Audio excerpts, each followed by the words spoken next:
أما بعد فقد قال الله تبارك وتعالى في كلامه المجيد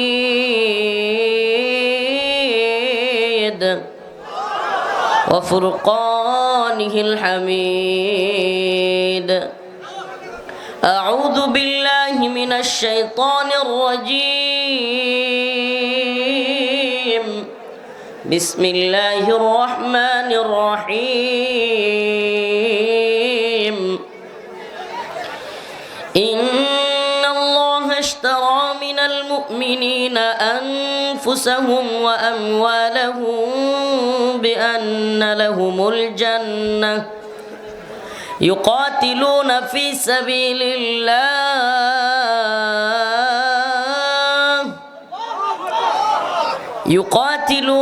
سبيل الله فيقتلون ويقتلون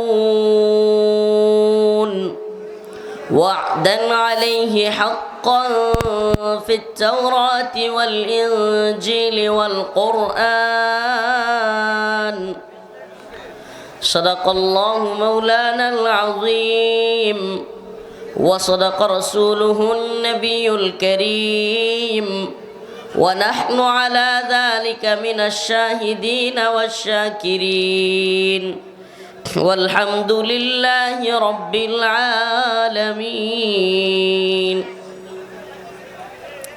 সকলে একটু দরুদ শরীফ পড়ি। আল্লাহুম্মা সাল্লি আলা মুহাম্মাদ ওয়া আলা আলি মুহাম্মাদ কামা সাল্লাইতা আলা ইব্রাহিম ওয়া আলা আলি ইব্রাহিম ইন্নাকা হামিদুম মাজিদ।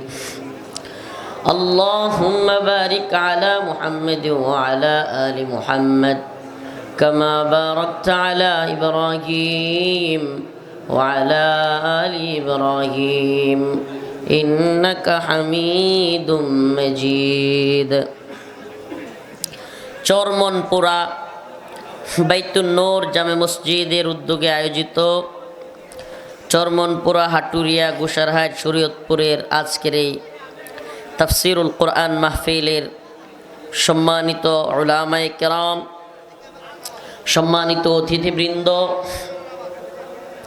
প্রিয় মুরব্বিয়ানে আযম, আমার প্রিয় যুবক ভাইরা, স্নেহের ছোট ভাইরা, পর্দানিশীন শ্রদ্ধেয়া মা ও বোনেরা, আল্লাহ রব্বুল আলামিনের দরবারে লাখো কোটি শুকরিয়া যে মহান রব্বুল আলামিন আপনাকে আমাকে কোরআন সুন্নাহ থেকে কথা বলবার এবং শুনবার জন্য ব্যবস্থা করে দিয়েছেন।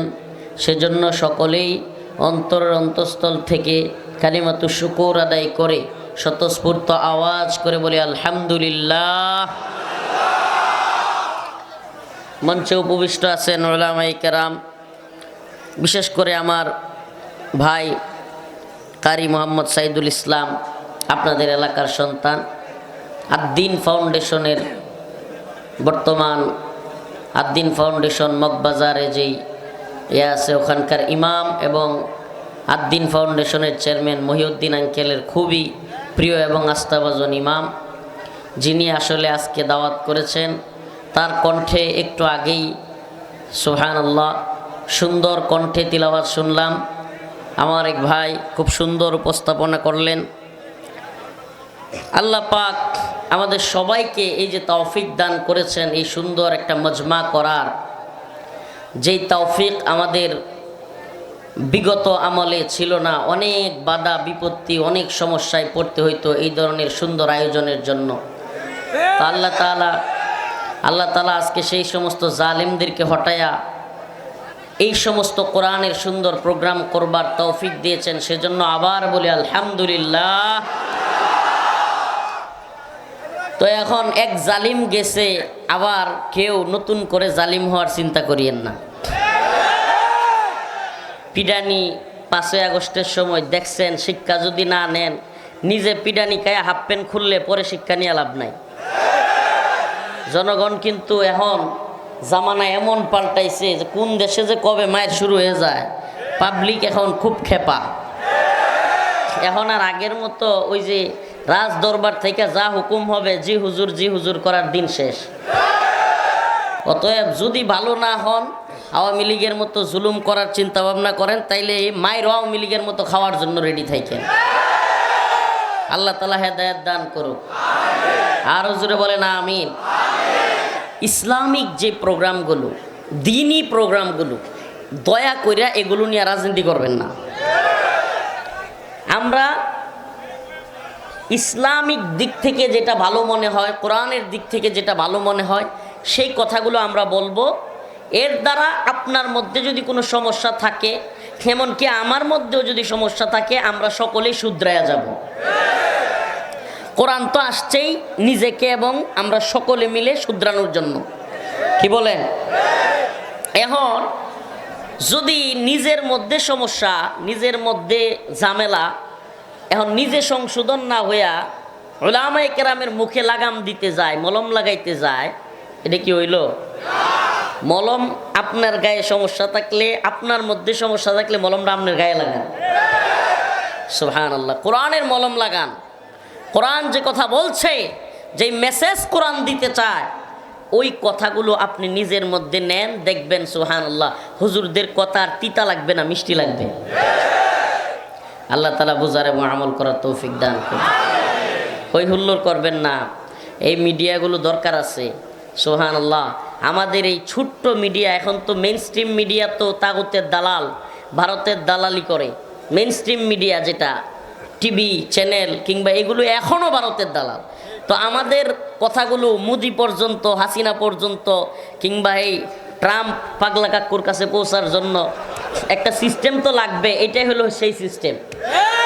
এই ইউটিউবের মাধ্যমে আমাদের বক্তব্যগুলো, আমরা এই জাতিকে কি বলতে চাই, আন্তর্জাতিকভাবে কি তাদেরকে মেসেজ দিতে চাই, আমাদের বক্তব্যটা কি, এইটা পৌঁছানোর জন্য এই মিডিয়ার এই ছোট্ট ইউটিউবারদের দরকার আছে না নাই? অতএব এদেরকে দেখে লাফালাফি ফালাফালি করিয়েন না, হুদাই রাগারাগি দেখায়েন না। এতে করে হয় কি, এতে করে হইলো আপনারাই শুনতে পারবেন, সবগুলো বন্ধ করে দিয়া। বাহিরে যারা আছে সারা দেশের সবাই বঞ্চিত হবে, ঠিক কি ঠিক না? আপনারা কি চান না যে এই যে শরীয়তপুরে গুসাইরহাটে এত সুন্দর একটা আয়োজন, এটা সারা দেশবাসী দেখুক? এটা আপনারা চান না? নাকি আপনারা কিপটা, নেত্রুনা কয় কিপটা, কৃপণ? কৃপণ তো না। তো আপনারা যে এই সুন্দর আয়োজন করলেন, এটা ছড়ায়া যাক সারা দেশে, সারা পৃথিবীতে, চান কি চান না? তাইলে এগুলো থাক। আল্লাহ তাআলা বুঝার তৌফিক দান করুন। আরও জোরে বলেন আমিন। আমি আপনাদের সামনে একটা আয়াত তিলাওয়াত করেছি, এই আয়াতের সামনে রেখে আমি কিছু কথা বলবো আপনাদের সামনে। আল্লাহ রাব্বুল আলামিন বান্দার সাথে একটা ব্যবসা করতে চান। সুবহানাল্লাহ। আল্লাহর সাথে বান্দার ব্যবসা, এর চাইতে উত্তম কোনো ব্যবসা হইতে পারে? ইন্নাল্লাহা ইশতারা মিনাল মুমিনিন,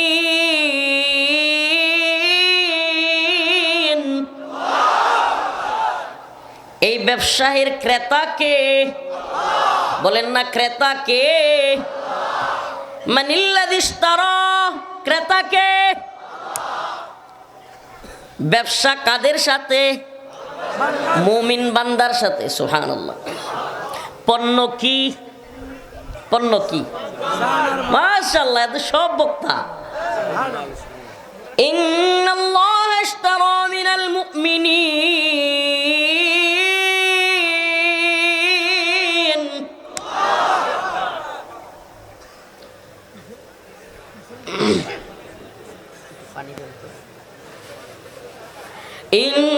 ইন্নাল্লাহা ইশতারা মিনাল মুমিনিনা আনফুসাহুম ওয়া আমওয়ালাহুম। পণ্য হলো জান আর মাল। পণ্য কি? এই পণ্য আল্লাহ চান। কে চান? যদি আপনি এই পণ্য দিতে রাজি হন, আল্লাহ বলেন বিনিময়ে ক্রেতাকে, বিক্রেতা কারা? মুমিনরা। পণ্য আলহামদুলিল্লাহ আমরা ইমানদার, নিজের এতটুকু দাবি তো করতেই পারি, কি কর? আল্লাহ যদি মাফ করে দেয় আমরা কি? ইমানদার। ক্রেতাকে, বিক্রেতা ইমানদাররা, আমরা যারা মুসলমান ইমান রাখি কার উপর? পণ্য কি? জান এবং, যদি জান এবং মাল দেই বিক্রেতা হিসাবে আমরা, ক্রেতা কি দিবে? বিআন্না লাহু লাহুমুল জান্নাহ। সুবহানাল্লাহ বলবেন। বিনিময়ে আমরা কি পাবো? ইন্নাল্লাযীনা আমানু ওয়া আমিলুস সালিহাত কানাত লাহুম জান্নাতুল ফিরদাউসি নুজুলা। যদি ঈমানদার হই, নেক আমল করি, আমলে সালেহ করি, আল্লাহ বলেন তাদের জন্য পুরস্কার হলো জান্নাতুল ফিরদাউস। সুবহানাল্লাহ। তাইলে আল্লাহ রাব্বুল আলামিনের সাথে ব্যবসা করতে তৈরি আছেন তো? যদি আল্লাহর সাথে ব্যবসা করতে তৈরি থাকেন, আপনার আমার জান মাল, টাকা পয়সা, বাড়ি গাড়ি, আমার যত কিছু আছে সব কিছু কার জন্য হইতে হবে? দুনিয়ার কাউকে রাজি খুশি করবার জন্য হতে পারবে না। দুনিয়ার কোনো দলকে, কোনো নেতাকে, কোনো নেত্রীকে, কোনো পীরকে, বাবাকে, ভাইকে খুশি করবার জন্য হতে পারবে না। একমাত্র কাকে খুশি করবার জন্য আপনার জীবনের সব কিছু ব্যয় করতে হবে। কুল ইন্না সালাতি ওয়া নুসুকি ওয়া মাহইয়ায়া ওয়া মামাতি লিল্লাহি রাব্বিল আলামিন। হে নবী, আপনি বলে দেন, আপনি জানায় দেন, ইন্না সালাতি, নিশ্চয় আমার নামাজ, ওয়া নুসুকি, আমার কুরবানি, ওয়া মাহইয়ায়া, আমার হায়াত, ওয়া মামাতি, আমার মৃত্যু, লিল্লাহ লিল্লাহ লিল্লাহি রাব্বিল আলামিন। একমাত্র কার জন্য? যেই জীবন আল্লাহর জন্য, এই জীবন দুনিয়ার কোনো হাসিনারে ডরানোর টাইম আছে?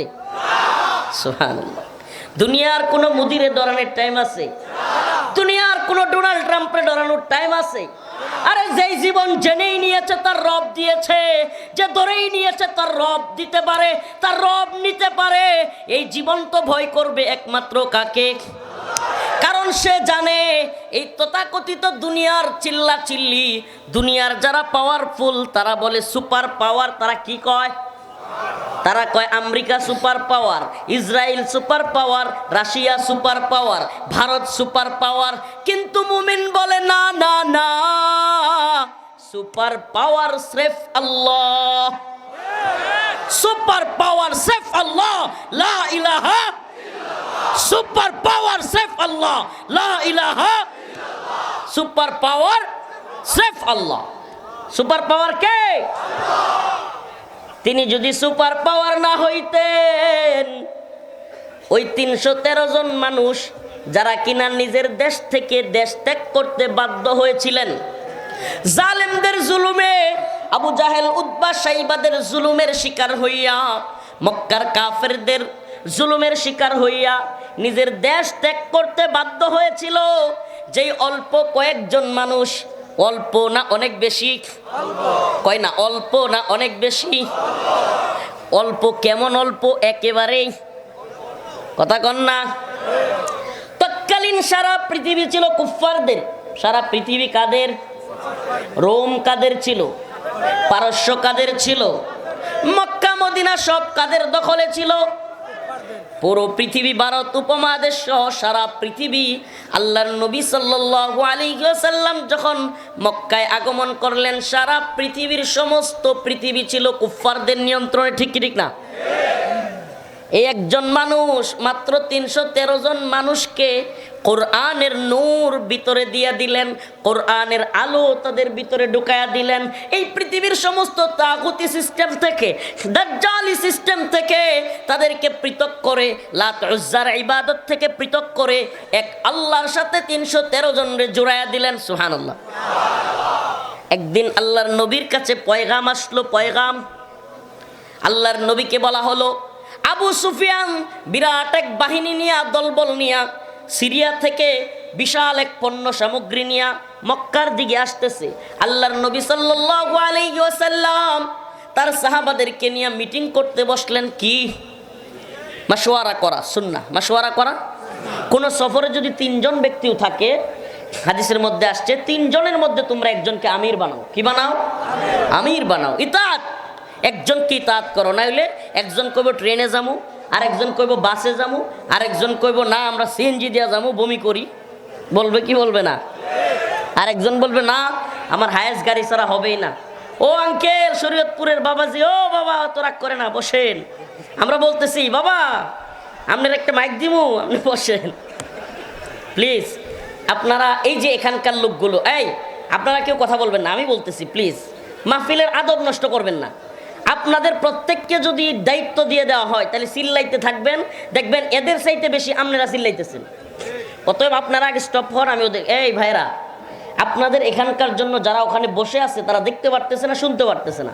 যেহেতু আপনারা লেট করে আসছেন, আপনারা ট্রেনের ওই যে হাতল ধরে যাওয়া লোক পাঠি, তাইলে আপনারা একটু কষ্ট করেন, আপনারা একটু বসে যান। কি করেন? জাগাই বলবেন হুজুর এখানে তো কাদা, একদিন কাদা একটু মাইখা যাক, বসেন। এই আপনারা ঠিক বলার দরকার নাই, আপনারা ঠিক না কইলেও আমি ঠিক কথা কই। আস্তে ঠিক বলিয়েন না, একটু একটু এই বসেন না। আর না হলে এদিক থেকে এই যে বাইরা এই দিক থেকে একটু সরে ওই পিছনে চলে যান। দয়া করে আলোচনার মাঝখানে ঢুকে গেলে হঠাৎ করে আলোচনার ইয়াটা নষ্ট করে দিবেন না। মাশাআল্লাহ মাশাআল্লাহ, শরীয়তপুরের মানুষ মাশাআল্লাহ, হাজী শরীয়তুল্লাহ রহমাতুল্লাহি আলাইহির এলাকার মানুষ, আল্লাহ কবুল করুক। মাশাআল্লাহ, এই তো কথা শুনছে। একটু কাদা লুঙ্গির মধ্যে ভরে গেল, কি কম? একদিন একটু এই কোরআনের জন্য, দিন মজলিসের জন্য কষ্ট করলাম। হাদিসের মধ্যে আসছে সুবহানাল্লাহ, যারা কোরআনের মজলিসে অন্য ভাইকে কথা শুনবার সুযোগ করে দেয়, আল্লাহ পাক তাদেরকে জান্নাতে জায়গা বাড়ায়া দেয়। সুবহানাল্লাহটা আসতে কোন সুবহানাল্লাহ। তো বলতেছিলাম কথার আলোচনার ফ্লো বক্তাদের নষ্ট হয়ে গেলে খুব সমস্যা। আমি একটা দাসে আলোচনাটা রেডি করলাম, হুট করে আপনারা কথা বলা শুরু করলেন, এটা করবেন না দয়া করে। যদি কেউ দেখতে নাও পারেন আল্লাহর হস্তে মনে করবেন আমি শুনতেছি, পরে একদিন হুজুরে দেখ কেন মনে, পরে একদিন হুজুরে দেখ মনে, তবুও চুপ থাকবেন ইনশাআল্লাহ। রাজি আছেন তো? তো আল্লাহর রাসূল সাল্লাল্লাহু আলাইহি ওয়াসাল্লামের কাছে সংবাদ আসলো, খেয়াল আছে, যে মক্কার দিকে সিরিয়া থেকে এক বিশাল কাফেলা নিয়ে ঢুকতেছে। এই ঘটনাটা কেন বলতেছি, আজকে আমার এই আয়াতের আলোচনার সাথে সম্পৃক্ত আরেকটা বিশেষ ইন্টারেস্টিং বিষয় আছে। সেটা হলো, আমাকে যখন আমার বাড়ি থেকে নেত্রকোনা থেকে র‍্যাব 1 উত্তরায় নিয়ে আসে দইরা, রাতের অন্ধকারে কালো কাপড় টাপড় লাগাইয়া পিছনে হাতটা ইয়া কইরা, মানে শীর্ষ এক সন্ত্রাসী আমরা, বুঝেন নাই? আল্লাহ এদেরকে হেদায়েত দান করুক। পিছনে এইভাবে দিয়ে তারপরে কাপড় চোপড় দিয়ে নিয়ে আসলো। এখন একের পর এক জিজ্ঞাসাবাদ আর জিজ্ঞাসাবাদ। এই একজন অফিসার আসে, এই তারপরে আরেকটু পরে আরেকজন আসে, এইভাবে জিজ্ঞাসাবাদ করতেছে। এক অফিসার এসে বলতেছিল, হুজুর আপনারা যে মানুষকে জিহাদের ওয়াজ করেন, মানুষকে গরম করে দেন, মানুষের মধ্যে উত্তপ্ত পরিস্থিতি তৈরি করেন, আচ্ছা জীবনে কোনোদিন রসুলের জীবনে কাউরে মারতে গেছে? রসুল কাউরে মারতে বলছে? আপনারা এইভাবে মানুষকে উত্তেজিত করে দেন। র্যাবের এক অফিসার, মোটামুটি ভালো লেভেলের অফিসার।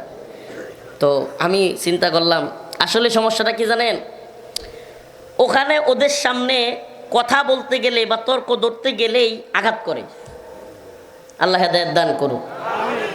তো সে অনেকক্ষণ বলার পরে আমি তর্ক না করে আমি জাস্ট বললাম যে আপনি একটু আপনার হাতে মোবাইল থাকলে বদর যুদ্ধের ইতিহাস একটু খোলেন, বদরের যুদ্ধটা কেমন ছিল, ইসলামের ইতিহাসের প্রথম যুদ্ধ সেটা কেমন ছিল, এটা একটু দেখেন। এরপরে আমি আপনাদেরকে আবারও এই জায়গায় আসব, কেন আপনাদেরকে আজকে এই আলোচনাটা করতেছি এবং আমার আয়াতের সাথে এটা সম্পৃক্ততা কি এটা ইনশাল্লাহ বলবো। তো একটু এই ঘটনাটা এখানেই রাখলাম। তো আল্লাহর রাসূল সাল্লাল্লাহু আলাইহি ওয়াসাল্লাম দ্বিতীয় হিজরিতে, কত হিজরি এগুলো মনে রাখেন, দরকার আছে।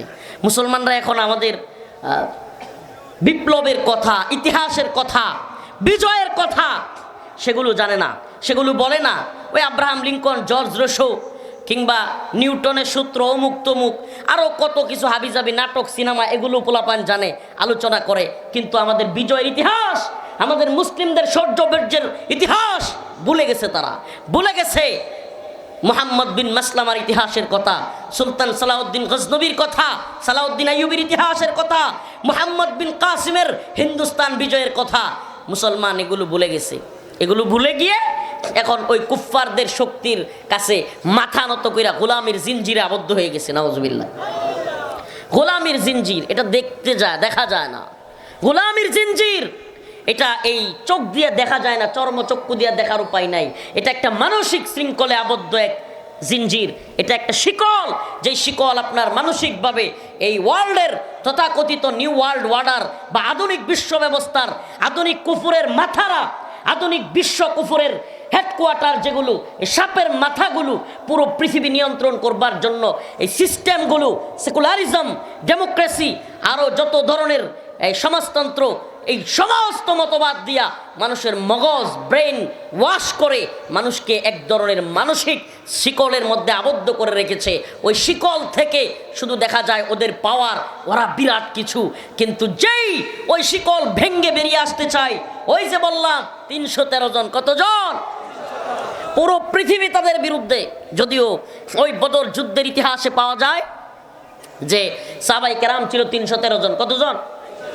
আর কাফেরদের সংখ্যা ছিল 1000 বা তার আশেপাশে, এটাই তো আমরা জানি। কিন্তু আমার একটা প্রশ্ন, উলামায়ে কেরাম আছেন কিংবা যারা ইসলামিক লাইনে পড়াশোনা করেছেন, দেখেন আমরা তো বাহ্যিকভাবে যুদ্ধের ইতিহাস পড়লে শুধু এটাই দেখি 313 জনের বিপরীত 1000, কিন্তু বাস্তবতা কি ছিল? আল্লাহ রাসূল সাল্লাল্লাহু আলাইহি ওয়াসাল্লাম ওই যুদ্ধের দিন দোয়া করেছিলেন, হে আমার রব, আয় আল্লাহ, আজকে আপনার এই 313 জন গোলাম, এই বান্দা, এগুলো যদি শেষ হয়ে যায়, আপনার নাম নেওয়ার মতো, আপনার ইবাদত করবার মতো কেউ থাকবে না। এই কথার দ্বারা রাসূলের কি প্রতীয়মান হয়? বোঝা যায় ওই 313 জনের বাহিরে সমস্ত পৃথিবী ছিল কুফফারদের দখলে। বোঝা যায় ওই 1000 জন ধ্বংস হইলেও আরো 1000 তৈরি হওয়ার মতো লোক ছিল, কিন্তু এই 313 জন শেষ হয়ে গেলে আর কেউ ছিল? সুবহানাল্লাহ। তার মানে পুরো পৃথিবী একদিকে আর এই 313 জন একদিকে। আজকের পৃথিবীতে হইলে, বাস্তবতা বলেন তো, আজকের পৃথিবীতে হইলে ওই 313 জন মানুষরে পাগল কইতো না? একটু একবার কোনোদিন চিন্তা করছেন? সুবহানাল্লাহ। কারো ঘোড়া নাই। ওই যুগে তো ঘোড়া, ডাল, তলোয়ার, তারপরে তীর, ধনুকের যুগ ছিল, যুদ্ধ, ঠিক আছে? সর্বোচ্চ মিনজানিকটাও অ্যাভেলেবেল না। মিনজানিক কি? ওই পাথর ছুরার একটা আপনার এরকম বড় কাঠ দিয়া তৈরি করে, তারপরে রশি দিয়া টাইনে আইনে, এরপর একটা পাথর রাইখা ওই শত্রুদের উপরে পাথর মারা কিংবা অগ্নির মারা, এগুলো আগের যুদ্ধের কৌশল। আমাকে বলেন, এই 313 জনের হাদিসের কথা, কারো কাছে তলোয়ার ছিল না, কারো কাছে ধনুক ছিল না, কারো কাছে তীর ছিল না। সুবহানাল্লাহ। মানে সবার কাছে ছিল না এরকম না, কিন্তু কারো কারো কাছে ছিল না। এরপরেও এই 313 জন মানুষ কি করলেন? সুবহানাল্লাহ। এটাই কোরআনের মুজিজা, আল্লাহর মুজিজা। আল্লাহ পাক যে সব পারেন। আল্লাহ যে বলেছেন, কাম মিন ফিয়াতিন কালিলাতিন গালাবাত ফিয়াতান কাসীরাতান বিইذنিল্লাহ, এটা যেন তার নমুনা যে তোমরা যদি লেগে থাকো, তোমরা কি করো? লেগে থাকো। ইসবিরু ওয়া সাবিরু ওয়া রাবিতু, সবরের সাথে, ধৈর্যের সাথে কামড় দিয়া যদি বিশ্ব কুফফারদেরকে তোমরা ধৈর্য রাখতে পারো, একদিন বিজয় তোমাদের হবে। মুসলমান ইমানদার, আমরা কি দেখছি? ফিলিস্তিনে যখন আমরা দেখলাম ইসরায়েলে মুজাহিদরা, হামাস আক্রমণ করলো ইসরায়েলের বিশেষ একটা দিনে, তখন পুরা কুফফাররা ফাইটে গেল। ইসরায়েলের নেতানিয়াহু বলা শুরু করলো, 24 ঘন্টার মধ্যে হামাসকে নিশ্চিহ্ন করে দেওয়া হবে। আমরা শুনি না এই গল্প? 24 ঘন্টা গেছে, 24 দিন গেছে, 24 মাস গেছে, হামাস নির্মূল হয় নাই। হামাস আর নতুন উদ্যমে, নতুন শক্তিতে গর্জে উঠতেছে। সুবহানাল্লাহ। আমার রবের ওয়াদা সত্য। আমার রব ওয়াদা দিয়েছেন, ইসবিরু ওয়া সাবিরু ওয়া রাবিতু, সবরের সাথে, ধৈর্যের সাথে, কুফফার বিশ্বের সাথে ইসলাম নিয়ে লড়ে যেতে হবে, দিন প্রতিষ্ঠার সংগ্রামে নিয়োজিত থাকতে হবে। ইনশাআল্লাহ কুফফাররা হেরে যাবে, বিজয়ী হবে মুসলমান। এই কোরআনী মুজিজা, কোরআনী নূর। জাহেলিয়তের যুগে আল্লাহ রাসূল পৃথিবীতে আসলেন, যখন মেয়েদেরকে জীবন্ত পুঁতে রাখা হতো, কন্যা সন্তান হইলে পরে কন্যা সন্তানকে জ্যান্ত কবর দিত, কন্যা সন্তানদেরকে মনে করতো অপমান। আমাদের সমাজে আস্তাগফিরুল্লাহ, এখনো জাহেলি সমাজে কিছু কথা আছে, যেই পুরুষের মেয়ে বেশি হয় তারে কয় তুই একটু দুর্বল মনে হয়, খুসা দেয় কি দেয় না? আস্তাগফিরুল্লাহ।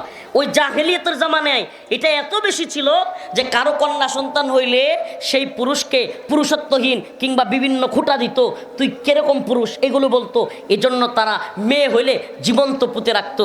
সুবহানাল্লাহ, সেই জীবন্ত পুঁতে রাখা জামানা থেকে আল্লাহর রাসূল এসে বললেন, কুলু লা ইলাহা ইল্লাল্লাহ, তোমরা বলো আল্লাহ এক, তুফলিহুন, সফল হবে, আর কোনো নারীকে তোমরা জীবন্ত পুঁতে রেখো না। সুবহানাল্লাহ।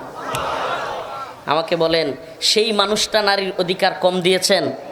আমার আল্লাহ নারীর অধিকার কম দিয়েছেন? হাদিসের মধ্যে আসছে, আল জান্নাতু তাহতা আকদামিল উম্মাহাত, মায়ের পায়ের নিচে সন্তানের বেহেশত। বলেন, পৃথিবীতে কোন তন্ত্র মন্ত্র, কোন নারীর ক্ষমতায়ন, কোন অধিকার এর চাইতে বড় অধিকার দিতে পারবে? বলেন, আমাকে দিতে পারবে? আল্লাহ রাসূল এমন জামানায় আসলেন, ইতিহাস সাক্ষী, ইতিহাস নির্ভুল ইতিহাস, যেই জামানায় মেয়েদেরকে পুঁতে রাখা হতো, রাসূল নিষেধ করলেন, ও মুসলমান ইমানদার। অথচ আজকে নারীর ক্ষমতায়নের নামে, নারী অধিকারের নামে নারীদেরকে অশ্লীলতা, বেহায়াপনা, বেলাল্লাপনায় লিপ্ত করা হচ্ছে। হচ্ছে কি হচ্ছে না? নারীদেরকে ফুটবলার, ক্রিকেটার, ডান্সার হওয়ার নামে, নারী অগ্রগতি, নারী প্রগতি, নারী উন্নতির নামে আজকে আমাদের মা বোনদেরকে জাহান্নামের পথে ছেড়ে দেওয়া হয়েছে। অনিরাপত্তায়, নিরাপত্তাহীনতায় ছেড়ে দেওয়া হয়েছে। আজকে বাংলাদেশে জাহানারা আলম নামের জাতীয় দলের একজন ক্রিকেটার মেয়ে, সেও বলতে বাধ্য হয়, আমাকে আমার বোর্ডের, আমার এই ক্রিকেট বোর্ডের কর্মকর্তারা আমাকে জড়ায়া ধরে, আমার গায়ে টাচ করে, আমাকে কানাকানি আইসা বলে, জাহানারা তোমার পিরিয়ড শেষ হইলে সাক্ষাৎ করো। নাউজুবিল্লাহ বলবেন না? নাউজুবিল্লাহ বলবেন না? ও মা, ও বোন, তোমাকে বলছি, তোমাকে বলছি, তুমি যেটাকে মনে করতেছো প্রগতি, উন্নতি, ফ্রিডম, স্বাধীনতা, আর এটা তোমার স্বাধীনতা নয়, এটা তোমাকে ভোগ্যপণ্য বানানো। তোমার নিরাপত্তা কোথায়? তোমার নিরাপত্তা তোমার বাবার আশ্রয়ে, তোমার নিরাপত্তা তোমার স্বামীর ঘরে। কখনোই ওই তোমার শরীরের অঙ্গ প্রত্যঙ্গ দেখায়া খেলাধুলা কিংবা ডান্স দেওয়ার মধ্যে তোমার অধিকার নাই, তোমার ক্ষমতা নাই। আপনাদেরকে একটা ছোট্ট কথা বলি, আমি এক লাইনের যুদ্ধের ইতিহাস থেকে একটু সরে আসছি, আপনাদেরকে এগুলো না বললেই নয়। সাম্প্রতিক সময়ে বাংলাদেশে যে ঘটনাটা ঘটে গেছে, মঞ্জুরুল ইসলাম নামের এক লোকের নামে এই বাংলাদেশের নারী ক্রিকেটার জাহানারা আলম, সে বিশাল এক অভিযোগ নিয়ে আসছে। নাউজুবিল্লাহ, আমি আর গভীরে যাইতে পারতেছি না। পিরিয়ডের সময় শেষ হইলে তুমি দেখা করিও, এটা একটা মেয়েকে বলা, তার মানে কি বুঝায়? এই নিয়ে কি নারীদের নিরাপত্তা? এই নাকি এখন দেখবেন এই নারীবাদীরা যেগুলো ঘেউ ঘেউ করে, অন্য সময় টিপ টিপ পরাইতে দেয় নাই, মনে আছে আপনাদের? এক পুলিশের চাকরি চলে গেল, সারা দেশে তোলপাড়, আরে কত কিছু। কিন্তু এখন এই যে নারীকে এত অবমাননা করা হলো, এই নারীবাদীদের ঘেউ ঘেউ আপনি শুনছেন? শুনবেন না। কেন? কারণ হলো এই নারী ক্রিকেটার। এখন যদি আমরা ঘেউ ঘেউ বেশি করি, এই নারীদের ক্রিকেট খেলা, নারীদের ফুটবল খেলা, হাফ প্যান্ট পরে, শর্ট প্যান্ট পরে, ছোট ছোট জামা পরে বেড়ানো, এগুলোর ব্যাপারে উলামায়ে কেরাম যা বলে তা সত্য প্রমাণিত হবে। প্রিয় ভাইরা আমার, বন্ধুগণ আমার, আমি আমার মা বোনদেরকে বলবো, তোমাদেরকে এই বিশ্ব ব্যবস্থা, এই তথাকথিত আধুনিক জাহেলি বিশ্ব ব্যবস্থা বুঝিয়েছে এটা তোমাদের উন্নতি, অগ্রগতি। আমি আপনাদেরকে ছোট্ট একটা ঘটনা বলি। আমেরিকান বড় বড় বিজনেসম্যান যারা সিগারেটের ব্যবসা করে, সিগারেটের, ওরা একবার বৈশ্বিকভাবে চিন্তা করলো যে আচ্ছা, সিগারেটের এই ব্যবসায় কিভাবে আরও উন্নতি করা যায়, সিগারেটের সাপ্লাই আরও কিভাবে বাড়ানো যায়। এটা হলো পুঁজিবাদী সিস্টেমের বড় বড় ব্যবসায়ীদের লুক রেডি করা থাকে, ব্যবসার ক্ষেত্রে আরও কিভাবে উন্নতি করতে পারবে, এজন্য কিছু ব্রেইনিস্ট লুক তারা রেডি করে রাখে, এদেরকে বেতন দেয়, এদের কোনো কাজ নাই, এরা শুধু পরামর্শ দিবে যে এই ব্যবসাকে আরও কিভাবে ডেভেলপ করা যায়। তো আমেরিকার ওই যেগুলো কিনা ব্রেইনার, এরা চিন্তা করলো, এরা বিজনেসম্যানদেরকে বলবো, ব্যবসায়ীদেরকে বললো যে আপনারা যদি একটা চিন্তা করেন যে আমাদের সারা পৃথিবীতে শুধু পুরুষরাই সিগারেট খায়। কারা খায়? পুরুষরা। এখন পুরুষরা সিগারেট খায়, কিন্তু পুরুষদের চাইতেও 1.5 গুণ কিংবা দ্বিগুণ হলো মহিলা। সারা পৃথিবীতে পুরুষের চাইতেও দ্বিগুণ কিংবা 1.5 গুণ কি মহিলা। যদি এত বেশি মহিলা থাকার পরে বিড়ি সিগারেট না খায়, তাইলে কিন্তু সিগারেটের ব্যবসা আরও বাড়বে। এজন্য তারা পরামর্শ দিল, এই সিগারেটের কথা ছড়াই দিতে পারেন, তাদেরকেও সিগারেট খাওয়ার দিকে উদ্বুদ্ধ করতে পারেন, তাইলে ব্যবসা আরও বাড়বে। চিন্তা করছেন প্ল্যানিংটা? এখন এটা কিভাবে করতে হবে? তারা 100 নর্তকী ভাড়া করলো। 100 কত? 100, যেগুলো বেহায়া, যেগুলো অশ্লীল, এগুলোকে হাফ প্যান্ট পরাইয়া এবং ছোট্ট ছোট্ট কাপড় পরাইয়া আমেরিকার রাস্তায় ছেড়ে দিল। ছেড়ে দিয়া ওদের হাতে একটা একটা সিগারেট ধরাইয়া দিল। একটা একটা সিগারেট টান দেয়, আমেরিকার রাস্তায় ওই মেয়েরা বলে ফ্রিডম ফ্রিডম, ইন্ডিপেন্ডেন্ট ইন্ডিপেন্ডেন্ট। মানে হলো সিগারেট খাওয়া, এটা হলো স্বাধীনতা। নাউজুবিল্লাহ বলবেন না? ও মুসলমান, দেখেন সূক্ষ্ম প্ল্যানিংটা বুঝেন। এই 100 মেয়ে ফ্রিডম বলছে, এখন আরো যত পৃথিবীতে মেয়েরা আছে তারা কি চিন্তা করবে যে আমিও যদি ছোট ছোট জামা পইরা সিগারেট রাস্তায় পুরুষদের মতো খাইতে পারি, পুরুষরা খাইতে পারে, আমি কেন পারবো না? এই স্বাধীনতা তারাও চায়। ব্যবসা আরো বাড়বে কি বাড়বে না? বলেন বাড়বে কি বাড়বে না? ও উম্মতে মুসলিমা, একই প্ল্যানে এরা আগাচ্ছে ইসলামকে ধ্বংস করবার জন্য, মাদ্রাসার ধ্বংস করবার জন্য, মসজিদ ধ্বংস করবার জন্য, ইসলামিক সমস্ত কিছুকে ধ্বংস করে দেওয়ার জন্য এদের প্ল্যানিংয়ের অভাব নেই। কিন্তু আমরা যদি আল্লাহর নবীর মতো অল্প অল্প করে সাহাবাই কেরামকে যেভাবে রাসূল সাল্লাল্লাহু আলাইহি ওয়াসাল্লাম দ্বীনের দাওয়াত দিয়ে দ্বীনের জন্য তৈরি করেছিলেন, এই উম্মতের জন্য জানবাজ মর্দে মুজাহিদ তৈরি করেছিলেন, আমরাও যদি একই প্রক্রিয়ায় আগাতে পারি, উলামায়ে কেরামকে ভালোবাসি, তাদের সাথে থাকি এবং নিজেরাও নামাজ পড়ি, নিজেরা দাওয়াত দেই, নিজেরা দায়ী হই, ইনশাআল্লাহ গোটা পৃথিবীতে ইসলামী বিপ্লব হবে। তো যে কথা বলতেছিলাম, মক্কা থেকে আল্লাহ রসুল সাল্লাল্লাহু আলাইহি ওয়াসাল্লামকে মদিনায় হিজরত করতে বাধ্য করা হলো। একটা কাফেলা আবু সুফিয়ানের নেতৃত্বে, পরবর্তীতে যিনি মুসলমান হয়েছিলেন রাদিয়াল্লাহু আনহু, ওনারা একটা কাফেলা নিয়ে উনি আসতেছিলেন। তখনও তিনি কাফের। আল্লাহ রসুলের কাছে খবর আসলো, কিছু জান্নাত মুজাহিদের গল্প শুনে যান। আল্লাহ রসুল সাল্লাল্লাহু আলাইহি ওয়াসাল্লাম সমস্ত সাহাবায়ে কেরামকে নিয়ে বসলেন। ওই যে বলছিলাম খেয়াল আছে কথা আমার, ওখানে যাই আবার পরামর্শ করা সুন্নাহ, পরামর্শ করা, 3 জন হলেও একজনকে আমির বানায় পরামর্শ করবেন, এই জায়গা থেকেই কথা চলে গেছিল। তো আল্লাহ রসুল সাল্লাল্লাহু আলাইহি ওয়াসাল্লাম যখন সাহাবায়ে কেরামদেরকে ডাকলেন, আল্লাহ রসুল বেশি বেশি আনসারদের দিকে ইঙ্গিত করে কথা বলতেছিলেন।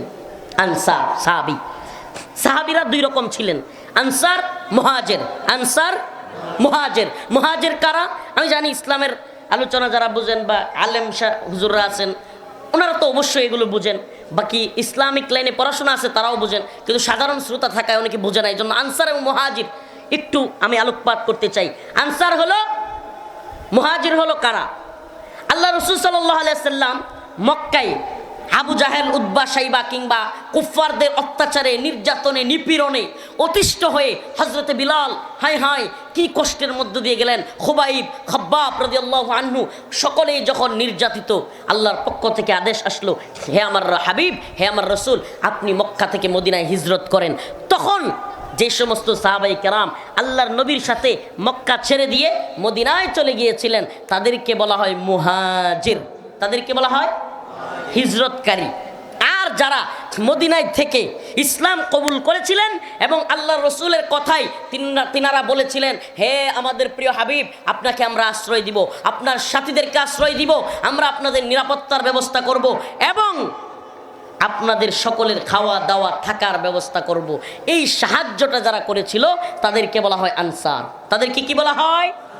বলেন, তাদেরকে কি বলা হয়? আনসার। এইবার আল্লাহ রসুল আনসার সাহাবীদের দিকে খেয়াল করে কথাগুলো বলতেছিলেন। আনসারদের মধ্য থেকে এক সাহাবী হযরত মিকদাদ রাদিয়াল্লাহু আনহু দাঁড়ায় গেলেন, বললেন, ইয়া রাসূলুল্লাহ, ইয়া হাবিবাল্লাহ, আমরা আপনাদের মানসা বুঝে গেছি, আমরা আপনাদের মানসা বুঝে গেছি। ইয়া রাসূলুল্লাহ, আনসাররা তৈরি আছে, আপনার সামনেও আনসাররা থাকবে, আপনার পিছনে আনসাররা থাকবে, আপনার ডাইনে আনসাররা থাকবে, আপনার বামেও আনসার সাহাবীরা থাকবে। সুবহানাল্লাহ। হযরত সাদ রাদিয়াল্লাহু আনহু উঠে দাঁড়ালেন, বললেন, ইয়া রাসূলুল্লাহ, ইয়া হাবিবাল্লাহ, আমরা বনি ইসরাইলের মতো আপনাকে বলবো না। মুসা আলাইহিস সালামকে বনি ইসরাইল যে কথা বলেছিল যে তুমি তোমার আল্লাহরে নিয়ে যুদ্ধ করো, নাউজুবিল্লাহ, আমরা ঘরে বসে থাকবো, আমরা এই কথা আপনাকে বলবো না। বরং আমরা তো বলি, আপনি হয়তো মনে করতেছেন যে আমরা আনসাররা আপনাদেরকে মদিনায় আনছি, হিজরত করে আসছেন, এখানে আপনাদেরকে বাসস্থান দিব, এখানে আপনাদেরকে নিরাপত্তা খাওয়া দাওয়ার ব্যবস্থা করব, কিন্তু বাহিরে যদি কোনো জায়গায় আমাদেরকে নিতে চান আমরা হয়তো যাব না। ইয়া রাসূলুল্লাহ, এটা আপনি চিন্তাও করবেন না, আমি সাদ নই, এই সমস্ত আনসার সাহাবারা আপনার এক কথাই, আপনার ঘোড়াটা যদি নদীতে ঝাঁপ দেয়, বিনা কথায় এদিক সেদিক তাকাতাকি বাদ দিয়ে সাদ সহ সমস্ত আনসারদের ঘোড়াগুলো নদীতে ঝাঁপিয়ে পড়বে। সুবহানাল্লাহ। উম্মতের এই অল্প সংখ্যক জানবাজ মুজাহিদ পুরা পৃথিবী চেঞ্জ করে দিছে, পুরা পৃথিবী চেঞ্জ করে দিছে। মক্কায় মদিনায় 313 জন যখন বলতো রোম বিজয়ী হবে, পারস্য বিজয়ী হবে, বর্তমান রোম ইতালি তৎকালীন সুপার পাওয়ার এগুলো পরাজিত হবে এবং আল্লাহর রাসূল বিজয়ী হবে, মুসলমানরা বিজয়ী হবে, বর্তমান মুনাফিকদের মতো ওই সময়ের মুনাফিকরা হাসতো। কি করতো? হাসতো। কইতো এরা কয় কি, সেদের সাল বাকল নাই, খেজুর পাইরা খায়, এই মাঝে মাঝে খাইতেও পায় না, ঠিক মতো অস্ত্রও নাই, এরা নাকি রোম বিজয় করবে, এরা নাকি পারস্য বিজয় করবে। আল্লাহ বলেছিলেন আলিফ লাম মিম গুলিবাতির রূম। সুবহানাল্লাহ। আল্লাহ পাক রোমের বিজয়ের সুসংবাদ দিয়েছিলেন, কিন্তু মক্কার মুনাফিকরা এগুলো নিয়ে হাস্যরস করত। আজকের বর্তমান পৃথিবীর মুনাফিকরাও উলামায়ে কেরাম আমরা যখন বলি আসসিনু লানা ওয়াল আরাবু লানা ওয়াল হিন্দু লানা ওয়াল কুল্লু লানা, ওই আরব আমাদের, ওই চীন আমাদের, ওই রাশিয়া আমাদের, এই ভারত আমাদের, এই পুরো পৃথিবী আমাদের, আমরা আমেরিকার গোলামি করি না, ভারতের গোলামি করি না। ইনশাআল্লাহ অচিরেই পুরো পৃথিবী আবার মুসলিম উম্মার এক পতাকা তলে, কালেমার পতাকা তলে আসবে, পুরো পৃথিবী বিজয়ী হবে এবং কাফেরদেরকে জিজিয়া দিয়ে এই পৃথিবীতে থাকতে হবে ইনশাআল্লাহ।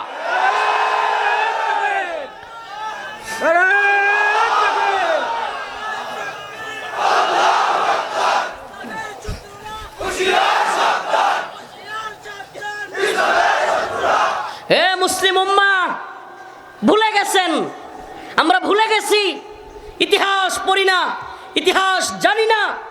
আজকের জামানায় 313 জন মানুষের গল্প এগুলা শুনতে শুনতে আমাদের নর্মাল হয়ে গেছে। কেন আরো নর্মাল কেন হয়েছে? এখন বদ্রি কমিটি করে, 1000 টাকা বদ্রি কমিটি, আর মানুষ চিন্তা করে এটা আবার কোন বদর, 1000 টাকা বদ্রি কমিটি করে, টাকা কামানোর দান্দা, এই বদ্রি কমিটির নাম দিয়ে এগুলো কইরে আরো কি হয়, আরো ওই বদরের সাহাবীদেরকে আরো ইজ্জতের সম্মানের কথা বলে সম্মান আরো কমানো হয়। এই কারণে বদর কি ছিল এটা পাবলিক বুঝে না।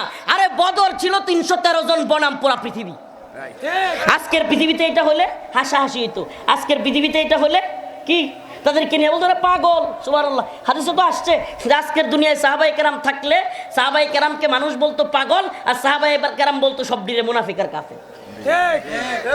আল্লাহ আস্তাগফিরুল্লাহ আমাদেরকে মাফ করুক। আরো বুঝুরে বলেন আমিন। কি মনে করেন আপনারা, কি মনে করেন আল্লাহর নবীর একজন সাহাবী যেই সাআদ পুরা পৃথিবীর বিরুদ্ধে হুঙ্কার দিয়ে রাসূলের সামনে বলেছিলেন, ইয়া রাসূলুল্লাহ আপনি যদি বলেন আপনার ঘোড়াটা নদীতে ঝাঁপ দিবে আর পিছনে আপনার তাকাইতেও হবে না, সমস্ত আনসারদের ঘোড়া নদীতে ঝাঁপ দিবে, এই সাআদ রাদিয়াল্লাহু আনহু আজকে থাকলে কোনো বাংলাদেশে একটা মদের লাইসেন্সের একটা ফ্যাক্টরি, মদের একটা দোকান থাকতে পারতো?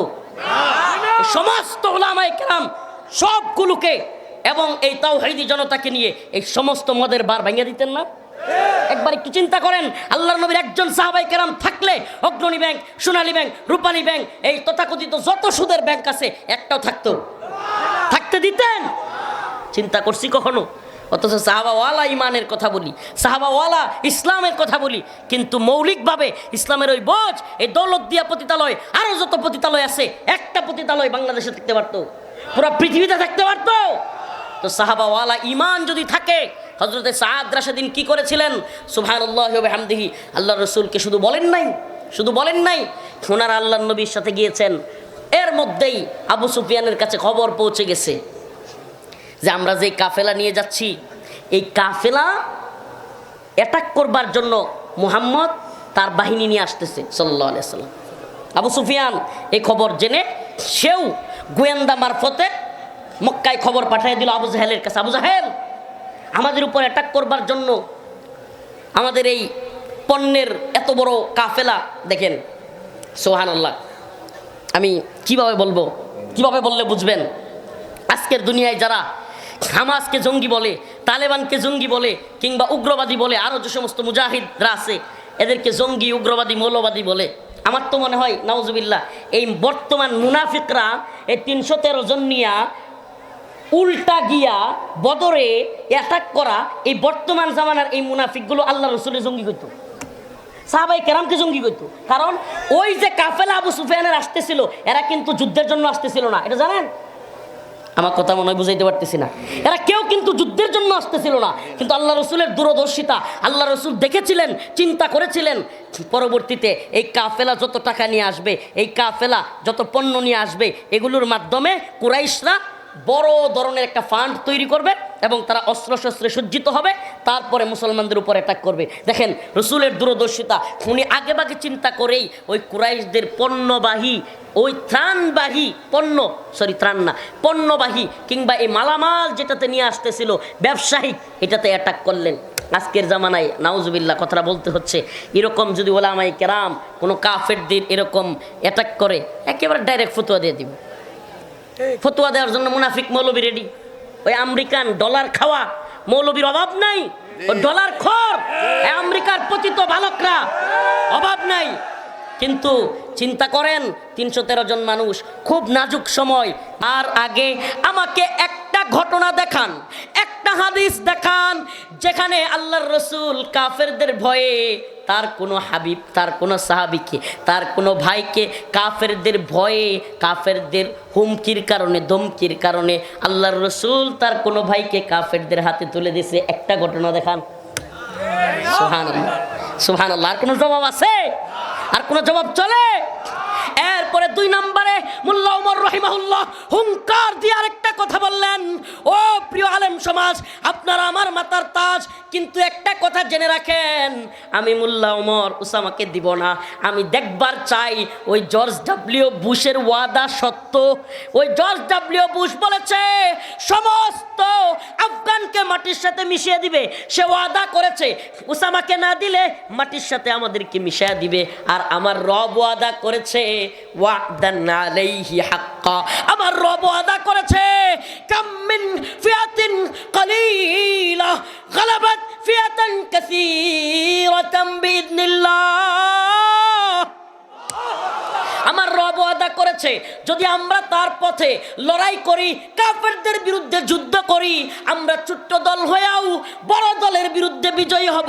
আমি মোল্লা ওমর দেখবার চাই ওই জর্জ ডব্লিউ বুশের ওয়াদা সত্য নাকি আমার রব্বে কাবার ওয়াদা সত্য।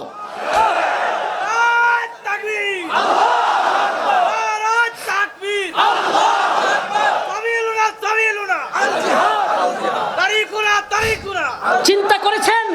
একবার চিন্তা করেছেন তাদের ইমানি পাওয়ার? সুবহানাল্লাহ। আমি তো কারাগারে থাকা অবস্থায় আফগান মর্দে মুজাহিদদের সাথে থাকা হয়েছে, যারা সশরীরে আফগান জিহাদ করেছে, তাদের সাথে থাকার, কথা বলার, দেখা করার সুযোগ হয়েছে, একত্রে কোর্টে যাওয়ার সুযোগ হয়েছে। তাদের কাছে এমনও গল্প শুনেছি, সুবহানাল্লাহ, বাঙালি, পাকিস্তানি, আফগানিস্তানি, সৌদি আরব, কাতার, সমস্ত পৃথিবীর, এমনকি মালি, সোমালিয়ার মুজাহিদরা একত্রে ওনারা ব্যারাকে থাকতেন, মুজাহিদরা আফগানিস্তানে। এমন সময় ওনারা ফুটবল খেলতেন, কথার কথা ফুটবল খেলতেছেন একটু শরীর চর্চার জন্য, দৌড়াদৌড়ি করতেছেন, আমেরিকান ওই কিংবা নেটোর বড় বড় যুদ্ধ বিমানগুলো উঠতেছে, বোমা ফেলতেছে। বাংলাদেশি এক মুজাহিদ উপর দিকে তাকায়, ওই গ্রুপ কমান্ডার আফগানের, উনি বলে ধরবেটা বল দে, বাদ দে এগুলো। সুবহানাল্লাহ, কবেটা বল দে, এগুলো দেখবার সময় আছে নাকি? ইদা জা আজালুহুম লা ইস্তাখিরুনা সাআ ওয়া লা ইস্তাকদিমুন। আমার রব বলেছেন আমার হায়াত যতদিন আছে ততদিন থাকবে, এক বিন্দু এদিক সেদিক কেউ আমার হায়াত নিতে পারবে না। এদের ইমানি হালত ছিল এই পর্যায়ের, এদের ইমানি হালত এমন লেভেলের ছিল যেগুলো শুনলেও সুবহানাল্লাহ অবাক লাগে। আর আমরা তো একটু কিছু যদি শুনি, খালি প্যাপু বাঁশি শুনে আর একটু খালি বোমার একটু সাউন্ড গ্রেনেডের আওয়াজ শুনি, তাইলে হাওয়া। আল্লাহ আমাদেরকে ওই মর্দে মুজাহিদদের মতো ইমানি জজবা দান করুক। আল্লাহ আমাদেরকে বুলেটের সামনে, কামানের সামনেও আল্লাহু আকবার চিৎকার করার তৌফিক দান করুক। রাজি আছেন ইনশাআল্লাহ? মোরা কামানের মুখোমুখি দাঁড়িয়ে আল্লাহু আকবার বলবই, আসুক না যত বাধা যত ঝড় সাইক্লোন, রাসূলের পথে মোরা চলবই। বলেন না, আমি যখন বলবো চলবই চলবই বলতে পারবেন না? আসুক না যত বাধা যত ঝড় সাইক্লোন, রাসূলের পথে মোরা চলবই। এ জীবন বাজি রেখে দিনের নিশান মোরা বাংলার আকাশে উড়াবই। রাজি আছেন ইনশাআল্লাহ? মোরা কামানের মুখোমুখি দাঁড়িয়ে আল্লাহু আকবার বলবই, আসুক না যত বাধা যত ঝড় সাইক্লোন, জিহাদের পথে মোরা আসুক না যত বাধা যত ঝড় সাইক্লোন, কোরআনের পথে মোরা আসুক না যত বাধা যত ঝড় সাইক্লোন, ইমানের পথে মোরা আসুক না যত বাধা যত ঝড় সাইক্লোন, শাহাদাতের পথে মোরা এ জীবন বাজি রেখে দিনের নিশান মোরা বাংলার আকাশে উড়াবই। রাজি আছেন ইনশাআল্লাহ? ওই মর্দ মুজাহিদ মোল্লা ওমর রাহিমাহুল্লাহ বলেছিলেন, আমি দেখবার চাই জর্জ ডব্লিউ বুশের ওয়াদা সত্য নাকি আমার রব্বে কাবার ওয়াদা সত্য। সুবহানাল্লাহ। হে মোল্লা ওমর রাহিমাহুল্লাহ, আপনি তো কবরে আপনার প্রিয় রবের সাথে মোলাকাতে, কিন্তু আপনি দেখে যাইতে পারেন নাই। আপনার উত্তরসূরিরা পুরো পৃথিবীতে দেখেছে। আমরা আপনাদেরকে আকাবির মনে করি, আপনাদেরকে অনুসরণ করি। আপনার উত্তরসূরি আমরা সারা পৃথিবীর উম্মতে মুসলিমা দেখেছে। জর্জ ডব্লিউ বুশের ওয়াদা মিথ্যা, আমার রব্বে কাবার ওয়াদা সত্য। এই আমেরিকান লাল কুত্তার বাহিনী তালেবানকে যাদেরকে বলছিল জঙ্গি, মৌলবাদী, উগ্রবাদী, এদেরকে আমরা ধ্বংস করে দিব, এবার কাতারের দোহাই মিটিংয়ের মধ্যে চুক্তির মধ্যে নতুন ডায়লগ দিছে, কয় না তালেবান জঙ্গি, উগ্রবাদী, মৌলবাদী না, তালেবান হলো ফ্রিডম ফাইটার। তালেবান কি? তালেবান ফ্রিডম ফাইটার, স্বাধীনতা যোদ্ধা, তালেবান মুক্তিযোদ্ধা। সুবহানাল্লাহ। বোঝা যায় নরম থাকলে জঙ্গি, মার দিতে পারলেই সঙ্গী। কি বোঝা যায়? নরম থাকলে কি জঙ্গি, আর মার দিতে পারলে। সুবহানাল্লাহ। আমরা চাই ইনসাফ, আমরা চাই ন্যায়, আমরা চাই জুলুম অবসান হোক। কোন জালেম যদি জুলুম করবার লাগে হাতে অস্ত্র নিতে পারে, আমি কি ফিরানোর জন্য ওই জালেমকে প্রতিহত করবার জন্য অস্ত্র নিতে পারবো না? কথা বলেন না কেন? বাজারের মধ্যে নাইট ওয়াচম্যান থাকে না, রাতের প্রহরাদার থাকে কিনা, প্রহরী? আচ্ছা, রাতের প্রহরীদের হাতে অস্ত্র থাকে কি থাকে না? জীবনে কোনোদিন এই রাতের নাইট ওয়াচম্যান বা রাতের প্রহরী যারা আছে তাদের হাতে অস্ত্র থাকবার কারণে তাকে কেউ সন্ত্রাসী বলছে, জঙ্গি বলছে? সেও তো হাতে অস্ত্র রাখলো, তাইলে এই লোকের জঙ্গি কইল না, মৌলবাদী কইল না কেন? বলেন না। সন্ত্রাসের হাতে অস্ত্র, ওই নাইট ওয়াচম্যান বা এই রাতের প্রহরীর হাতে অস্ত্র, একই জিনিস, কিন্তু উনাকে মানুষ আরো খাওয়ায়, মানুষ বেতন দেয়, আরো বাহবা দেয় যে আপনি ঠিক মতো দোকানগুলো দেখে রাখেন। সুবহানাল্লাহ। আরে এই কাফের বিশ্ব, আমেরিকা, ইসরায়েল, এই শয়তানগুলো, ভারত, এরা তো এদের যুদ্ধাস্ত্র রাখে, মরণাস্ত্র রাখে মুসলমানদেরকে, নিরীহ বাচ্চাদেরকে হত্যা করবার জন্য, পৃথিবীতে দাজ্জালি সিস্টেম চালু করবার জন্য, পৃথিবীতে তাদের এই তথাকথিত তাগুতি সিস্টেমকে পুরো পৃথিবীতে শাসন করবার জন্য। আর আমরা এই জালেমদেরকে, এই দাজ্জালদেরকে প্রতিহত করবার জন্য যদি প্রয়োজন হয়, এই ভূখণ্ড রক্ষা করবার জন্য যদি প্রয়োজন হয়, ভারত যদি এদেশ দখল করতে আসে, প্রয়োজন হয়, মুসলিমরা অস্ত্র নিতে তৈরি আছেন তো ইনশাআল্লাহ? তৈরি আছেন তো ইনশাআল্লাহ? তাইলে কোনো মুসলমান যদি কাফেরদের বিরুদ্ধে, কাফেররা তার দেশে অ্যাটাক করে, তার বাড়িঘর পুড়ে ফেলে, তাইলে তার বিরুদ্ধে যদি কোনো মুসলমান দাঁড়ায়, তাইলে এদেরকে জঙ্গি বলা ঠিক হবে? উগ্রবাদী বলা ঠিক হবে?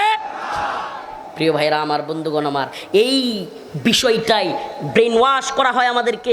আমরা কেন অস্ত্র নিব? আমরা হলাম শান্তি, শান্তি। আমাদেরকে টনকে টন বোমা মারবে, আমাদের বাড়িঘর ফিলিস্তিনে, সিরিয়ায়, লিবিয়ায়, ইরাকে, ফিলিস্তিনে, এই কাশ্মীরে, সব জায়গায় উপর থেকে বোমা মারতে মারতে টনকে টন, এই 1 মণ 2 মণ না, 1 কেজি 2 কেজি না, টনকে টন বোমা ফেলতে ফেলতে আমাদের বাড়িঘর পাউডার বানায় ফেলবে, আর আমাদেরকে বলবে ওম শান্তি। আমাদের বাড়িঘর পাউডার বানায় ফেলতেছে অস্ত্র দিয়া, কামান বিমান দিয়া, আর আমাদেরকে বলবে ইসলাম শান্তি, তোমরা অস্ত্র নিও না, তোমরা মায়ের খাও। নাউজুবিল্লাহ বলবেন না? মুসলমানের বাচ্চা জীবনে কোনোদিন আমরা অস্ত্র দেখিই নাই। এখন হুজুরি আল্লাহ এটা কি ওয়াজ করতেছে, অস্ত্রের ওয়াজ করে। আরে ভাই, এই দেশে যদি ভারত আক্রমণ করে, পুলিশ, সেনাবাহিনী, র্যাব, তারা শুধু রক্ষা করতে পারবে? বলে রক্ষা করতে পারবে? ৭১ পারছে? সাধারণ জনগণকেও নেমে আসতে হয়। তাইলে আপনি আপনার দেশের সাধারণ জনগণকে তৈরি রাখা দরকার আছে না? দরকার আছে না? বলবে হুজুর একটার অস্ত্র দিয়ে মাইরা ফেলবে। আরে মিয়া, মানুষের শরীরকে লোহা দিয়া বানানো, মারতে চাইলে দাও দিয়েও মারা যায়। তাহলে দাওয়ার লাইসেন্স দিচ্ছেন কেন? কথা কন না, দাওয়ার লাইসেন্স দিচ্ছেন কেন? আমি ওই দিন আসিফ মাহমুদ সজীব ভুইয়া তার ভেরিফাইড আইডিতে দেখলাম একটা নিউজ, সুন্দর, ভালো লেগেছে। সে বলতেছিল আত্মরক্ষার জন্য আমরা পুরা দেশের যুবকদেরকে সশস্ত্র ট্রেনিং দেওয়াবো। আমি ওখানে বলেছিলাম সঠিক সিদ্ধান্ত, সঠিক সিদ্ধান্ত।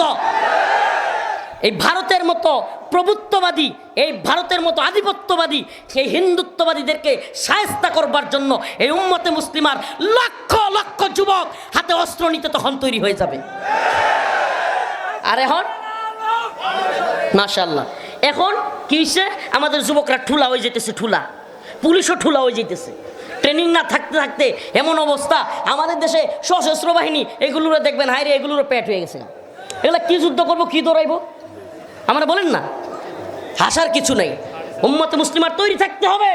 মুসলিম যুবকের আবার এত বড় পেট হয় কেমনে? এরকম অবশ্যই নিজেকে তৈরি রাখতে হবে। ও মুসলমান ইমানদার, আমরা নিজেদেরকে তৈরি রাখতে বলা এটা কি বল? রাসূল সাল্লাল্লাহু আলাইহি ওয়াসাল্লাম তার সাহাবায়ে কেরামকে তৈরি করেন নাই? কাফেরদের বিরুদ্ধে উদ্বুদ্ধ করেন নাই? আমরা কি বলতেছি এখন যারা এদেশে অমুসলিম আছে তাদের বাড়ি ঘরে গিয়ে আক্রমণ করেন, এটা বলছি? এটা বলবো? আমরা এদেরকে বাড়ি ঘরে আক্রমণ করবার কথা বলি না, কিন্তু এটাও মনে রাখেন, যারা মন্দিরে গিয়ে পাহারা দেন না, বন্ধু সাজেন না, পিরিত দেখান না, বিশ্বাস করেন আল্লাহ না করুক ভারতের সাথে কখনো লাগলে এদের চেহারা তখন দেখবেন। এটা আমার কথা নয়। ওয়ালান তারদা আনকাল ইয়াহুদ ওয়ালান নাসারা হাত্তা তাত্তাবিআ মিল্লাতাহুম, আল্লাহ বলছে এরা কখনো তোমাদের প্রতি রাজি খুশি হবে না। আরে মিয়া, এই শত্রুতা তো তোমার আমার সাথে না, এই শত্রুতা হলো এদের ঈমানের সাথে। এই শত্রুতা তোমার আমার সাথে না, এই শত্রুতা কোরআনের সাথে। এরা আমার নবীকে মানে না, এরা আমার আল্লাহকে মানে না, এরা আমার কোরআন মানে না। এজন্য আপনার আমার প্রতি শত্রুতা না। লাতাজিদান্না আশাদ্দান নাস আদাওয়াতাল লিল্লাযিনা আমানুল ইয়াহুদ ওয়াল্লাযিনা আশরাকু, ইহুদি, খ্রিস্টান, মুশরিকরা মুসলমানদের শত্রু। এটা কে কয়? ইন্নামাল মুশরিকুনা নাজাস, আল্লাহ বলেন নাপাকি। এরা ইহুদি, খ্রিস্টান, মুশরিক, পত্তলিক, নাস্তিক্যবাদ, এরা প্রত্যেকেই ইসলামের শত্রু। কেন? কারণ এদের তো লেঞ্জা কাটা। এরা জানে এদের দুনিয়া আখিরাতে কোনো দিন ধর্ম নাই। বিশ্বাস করেন ইসলাম ব্যতীত অন্য ধর্মের লোকেরা ধর্মকে আসলে ওইভাবে ধর্মই মনে করে না। বিশ্বাসের জায়গা থেকে, পালনের জায়গা থেকে কোনো কিছুই মনে করে না। একমাত্র ইসলাম, ইন্নাদ-দীনা ইনদাল্লাহিল ইসলাম, একমাত্র গ্রহণযোগ্য মনোনীত ধর্মের নাম ইসলাম। আরো আস্তে কোন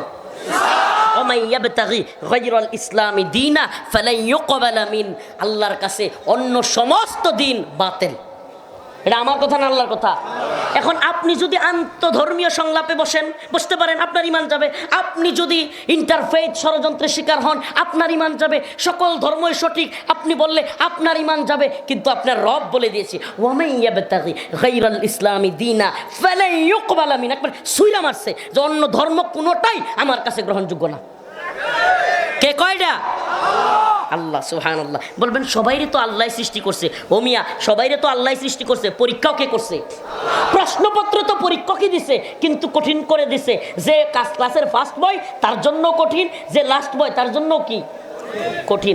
এখন যে পারবে পারবে, যে পারবে না পারবে না। এখন আপনি আল্লাহরে এই নিয়ে তুহমত দিয়েন না, নাউজুবিল্লাহ। আমার রব তিনি জানতেন কার কি হবে, কি অবস্থান। এজন্য কাউকে ঈমান দিয়েছেন, কাউকে কুফরের মধ্যে রেখেছেন। কিন্তু আমার রব সুযোগ দিয়েছেন তুমি চাইলে মুসলমান হইতে, কিন্তু মুসলমান না হয়ে যদি কবরে যাও, ইন্নাল্লাযীনা কাফারু মিন আহলিল কিতাব ওয়াল মুশরিকিন ফি নারি জাহান্নাম। এটা আমি যতই চেষ্টা করি, শেখ হাসিনা মোদির মা যখন মারা গেছিল প্রাইম মিনিস্টার থাকা অবস্থায়, সে বিরাট বড় এক সুখ বার্তা দিছিল। কি বার্তা? শোকবার্তা আমি পড়ছিলাম ওইটা। শেখ হাসিনা লিখছিল, প্রিয় মোদিজি কা মা, তার আখেরাত উভয় জাহান মঙ্গলজনক হোক। হাসিনা দোয়া করলে কি মুদির মা জান্নাতে যাইব? কথা কয় না? হাসিনা দোয়া কইরা কি মুদির মারা জান্নাতে বাড়াইতে পারবো? আল্লাহ বলছে মিন আহলিল কিতাব ওয়াল মুশরিকিন ফি নারি, কথা কয় না? ফি নারি কে কয়? এখন এই সাম্প্রদায়িকতা আর অসাম্প্রদায়িকতা নাম দিয়া নতুন নতুন শব্দ আবিষ্কার করলে আল্লাহ পাকের মৌলিক যে অবস্থান, কোরআনের মৌলিক অবস্থান পরিবর্তন হবে না। হবে সমস্ত কাফের জাহান্নামী, সমস্ত মুসলমান ইমানের সাথে আমলের সাথে যদি কবরে যায়, ইমানের সাথে আমলের সাথে যদি কবরে যায়, কোথায় যাবে? এটা কার কথা? নাউজুবিল্লাহ। তাইলে তো এই তথাকথিত সুশীল এলিট নাস্তিক সেকুলারদের ভাষায় আল্লাহর নিজেই সাম্প্রদায়িক। নাউজুবিল্লাহ। জান্নাতে কোনো কাফের যাইতো না, জান্নাত এটাও তো একটা সাম্প্রদায়িক জায়গা। আরে খালি মুসলমান যাবো, এটা তো সাম্প্রদায়িকতা। নাউজুবিল্লাহ। এদের ভাষায় বোঝা যায় না সাম্প্রদায়িকতা। এই অসাম্প্রদায়িকতার চেতনার নাম দিয়া ইসলাম থেকে মুসলমানদেরকে দূরে রাখতে পারবে না। যেই চেতনায় আবু বকর, যেই চেতনায় হযরত ওমর, যেই চেতনায় খুবাইব খাব্বাব, যেই চেতনায় হযরত বিলাল, যেই চেতনায় সাদ রাদিয়াল্লাহু আনহুর মতো, যেই চেতনায় মিকদাদ রাদিয়াল্লাহু আনহুর মতো, যেই চেতনায় হযরত আলী রাদিয়াল্লাহু আনহুর মতো ঈমান আছে, সেই চেতনা বাঙালি চেতনার নাম দিয়া, মুজিববাদী চেতনার নাম দিয়া কোনো চেতনার ট্যাবলেট খাওয়ায়া সেই চেতনা থেকে ঈমানদারকে দূরে রাখতে পারবে না। চেতনার ট্যাবলেট বিক্রি বন্ধ হয়ে গেছে না? কথা কয় না? কথা কন না? আরে না, চেতনার ট্যাবলেট বিক্রি বন্ধ হয়ে গেছে। এই চেতনার ট্যাবলেট এখন বেঁচে যায় না। এই ট্যাবলেটের এখন মূল্য নাই। এই ট্যাবলেটের যদি মূল্য থাকতোই 16 বছর এই পুলিশের, র্যাবের, সেনাবাহিনীর এখানে বোল্ট লাগাইয়া শেখ মুজিবের ছবি, স্কুলে ভার্সিটিতে শেখ মুজিবের ছবি, টাকার মধ্যে শেখ মুজিবের ছবি, রাস্তার মোড়ে মোড়ে শেখ মুজিবের মূর্তি, এত কিছু কইরা 16 মিনিট যাইতে পারে নাই। চেতনা দইরা মারছে টান, কল্লা হয়ে গেছে খান খান। কথা কন না? এত দিনে চেতনা 16 মিনিটে কি কনা? কথা কন না? তাইলে এই চেতনার ট্যাবলেট বাঙালি খায় না। এই তথাকথিত মুজিববাদী চেতনা, এই বাঙালি চেতনা, 71-এর চেতনা, এই চেতনার ট্যাবলেট বিক্রি করিয়েন না। পাকিস্তানি জালেমদের বিরুদ্ধে আমরা অবশ্যই ছিলাম, কিন্তু ভারতের কোনো বয়ান বাঙালির মজকে ঢুকাইতে চাইলে এই বয়ান লাথি মেরে দিল্লি পাঠিয়ে দেওয়া হবে। আল্লামা সাইদি রহিমাহুল্লাহর কথা মনে নাই? ওই যে সুবহানাল্লাহ, কত আগে বলতেন কথাগুলো, কত দূরদর্শী মানুষ ছিলেন, এত আগে বলেছিলেন কথাটা। কি যে যেইভাবে সরকার জনগণের বিরুদ্ধে যাচ্ছ, আলেমদের বিরুদ্ধে অবস্থান নিচ্ছ, এমন ফ্লাইং কিক মারবে বাংলার জনগণ, দিল্লিতে মামুর বাড়ি গিয়ে পড়বা। সুবহানাল্লাহ। উনি নাই, দেখে যাইতে পারেন নাই, কিন্তু মামুর বাড়ি গিয়ে পড়ছে কি পড়ে নাই? সুবহানাল্লাহ বলবেন না? এখন সেখান থেকে শয়তানি করে আমাদের দেশে ডাক্তার জাকির নায়ক, ইসলামিক একজন স্কলার, এত বড় একজন বিশ্ববিখ্যাত বরেণ্য ব্যক্তি, যার হাতে অসংখ্য সনাতন ধর্মাবলম্বী বিভিন্ন ধর্মের লোকেরা যার হাতে মুসলিম হয়েছে, সেই লোকটাকে আমরা না একটু চিৎকার চেঁচামেচি দিয়া, একটু জশবা দিয়া বয়ান করি, এই লোকটা তো আস্তে আস্তে কথা কইতো। যারা কয় হুজুররা আস্তে আস্তে কথা বললেই তো এত ঝামেলা হইতো না, তাইলে জাকির নায়ক তো আস্তে আস্তে কইতো, এই বেচারারে দেশ থেকে বাইরে হইতেছে কে? তার মানে সমস্যাটা আস্তে আর জোরের মধ্যে না, সমস্যাটা হলো ইমানের সাথে। সমস্যাটা কিসের সাথে? বক্তা আস্তে বলুক আর জোরে বলুক, যদি বুঝে কুফফারদের ক্ষতি হইতেছে, ওই লোককে দেশ ত্যাগ করতে হয়। শুধু দেশ ত্যাগ করায় ক্লান্ত হয় নাই এই শয়তান ভারত, এই হিন্দুত্ববাদী তাগুতি শক্তি। এখন ডক্টর জাকির নায়ককে বাংলাদেশে কিছু স্কলাররা, কিছু তার মুহিব্বিন, ওনার মুহিব্বিনরা ইনভাইট করেছে, দাওয়াত করেছে। এই মানুষগুলো এত আশা করে বাংলাদেশে ওনাকে আনার চেষ্টা করেছে। এই ভারতের পররাষ্ট্র মন্ত্রণালয় এই শয়তানের দল কুত্তার মতো গেউ গেউ শুরু করছে, বলা শুরু করছে জাকির নায়ক দেশে আসলে নাকি তারা, জাকির নায়ক হইল তাদের ভাষায় অপরাধী, নাউজুবিল্লাহ, তাকে তাদের হাতে তুলে দেওয়া হবে, মামুর বাড়ির আবদার, তাকে তাদের হাতে তুলে দিতে হবে। আমার প্রশ্ন, জাকির নায়ক ভারতের কোন মানুষকে আঘাত করে হত্যা করেছে? কোন জায়গায় ভারতে বোমা মেরেছে? কোন জায়গায় সন্ত্রাসী কার্যক্রম করেছে? কাকে মেরেছে? কাকে হত্যা করেছে? কাকে গুলি করেছে? কাকে ধর্ষণ করেছে? কাউকে রেপ করেছে? কিছুই করে নাই। তাইলে এই মানুষটা ভারতের চোখে অপরাধী, মানেটা কি? বোঝা গেল? বোঝা গেল সমস্যাটা আমার আপনার সাথে না, সমস্যাটা রফিকুল ইসলাম মাদানির সাথে না, সমস্যাটা মুসলমানদের সাথে না, সমস্যাটা ইমানের সাথে। সমস্যাটা কাদের সাথে? ইমানের সাথে। আমরাও বলি, এরা বলেছে বাংলাদেশের সাথে বন্দি চুক্তি আছে, এই জন্য বাংলাদেশে কেউ ধরা পড়লে ভারতের হাতে দিতে হয়, ভারতের কেউ যদি বাংলাদেশের অপরাধী ধরা পড়ে তাকে বাংলাদেশের হাতে তুলে দেওয়া হয়। তাইলে আমরাও বলি, তোরা যদি এরকমই বলিস জাকির নায়ককে আমাদের হাতে তুলে দিতে হবে, আরে বেটা জাকির নায়ক আমাদের চোখের মণি, আমাদের সেরে তাজ, সে কোনো অপরাধী নয়। আর যেটা দিল্লির সেবাদাসী শত শত হাজারো ছাত্রকে গুলি করে হত্যা করেছে, আলেমদেরকে কারাগারে নির্যাতন করেছে, আলেমদেরকে হত্যা করে বের করেছে, আলেমদের জানাজাটা পর্যন্ত পড়াইতে দেয় নাই, সে দিল্লির সেবাদাসী লেডি ফেরাউন হাসিনাকে আগে আমাদের হাতে তুলে দেয়। আমরা জাকির নায়ককে কি তুলে দিব?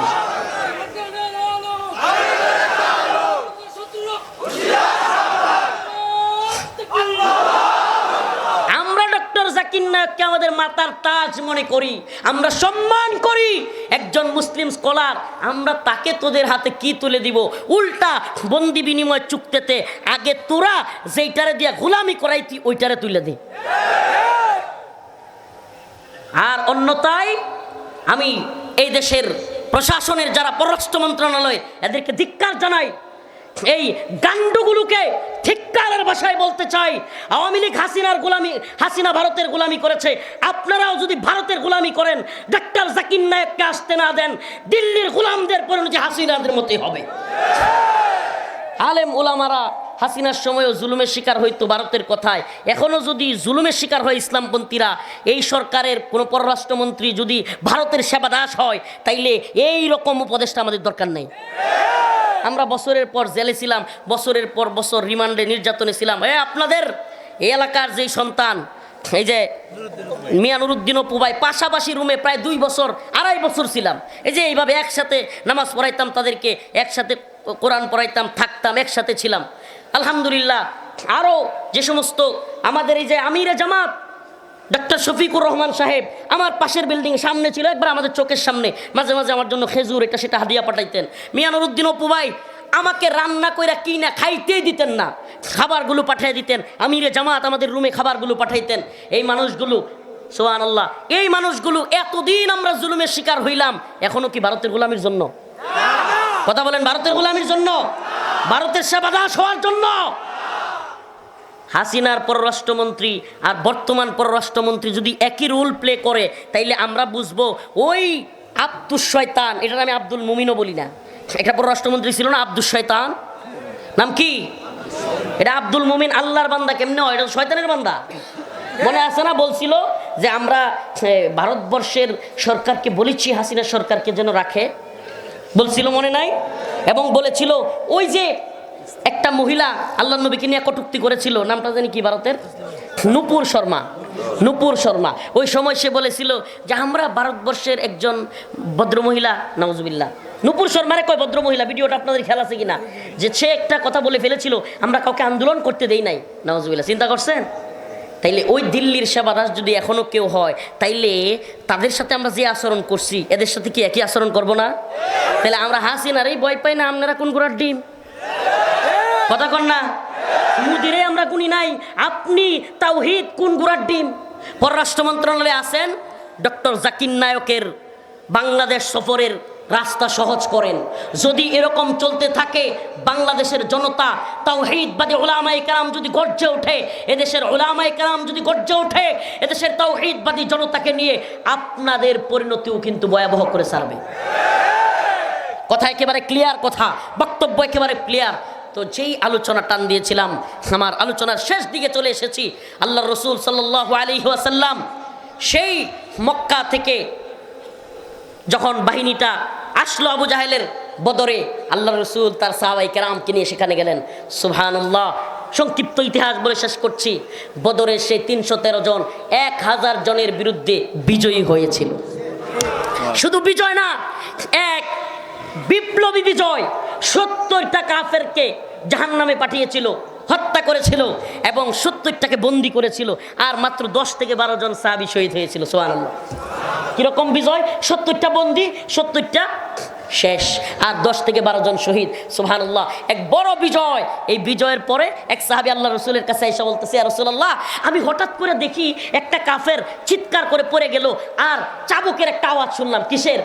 তার নাক মুখ দেখি তুতলা, একেবারে নাক মুখ চ্যাপ্টা হয়ে গেছে গা, কিন্তু আমি কাউরে মারতে দেখলাম না, জাস্ট শব্দ দেখলাম চাবুকের। সুবহানাল্লাহ। আল্লাহর রাসূল বলেছেন তোমার কথা সত্য, আমার রব ওয়াদা দিয়েছিলেন যদি আমরা এই যুদ্ধে যাই আমার রব আমাদেরকে সহযোগিতা করবেন। ওই যে চাবুকের শব্দ শুনেছিলা, ওই চাবুকটা এক ফেরেশতা মেরেছিল। আমার আপনাদের কাছে শরীয়তপুরের মুসলমান জানতে মনে চায়, প্রশ্ন রাখতে মনে চায়, ওই বদরের মালাইকারা কি এখনো আল্লাহর কাছে আছে?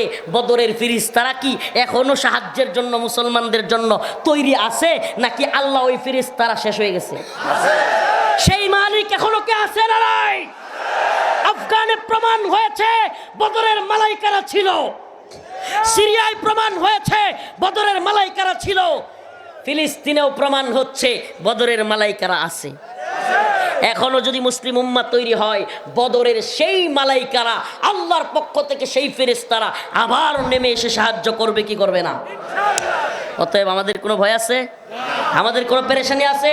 লা তাহজান ইন্নাল্লাহা মা'ানা। কোনো পেরেশানি নাই, আল্লাহ আমাদের সাথে আছে, বিজয় আমাদেরই হবে ইনশাআল্লাহ।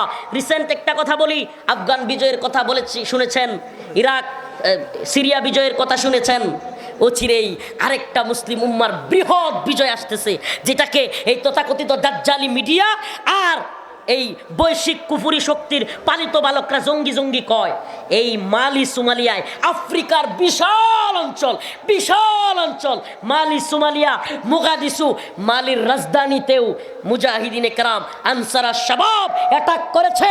মালিতে ফ্রান্সের বাহিনীকে, ইতালির বাহিনীকে, জার্মানির বাহিনীকে পরাজিত করে মুসলিম উম্মার শার্দুলেরা, সিংহ শার্দুলেরা, ও চিরেই শুনবেন। এই বেহায়া মিডিয়া এখনই কোনো নিউজ করবে না, বিজয়ী হওয়ার পরে আপনারা শুনবেন 15 থেকে 1 মাসের ভিতরে ইনশাআল্লাহ মর্দে মুজাহিদরা মালি সোমালিয়ার, আফ্রিকার বিশাল মহাদেশ ইনশাআল্লাহ মুসলিমদের পতাকা তলে আসবে। আল্লাহু আকবার।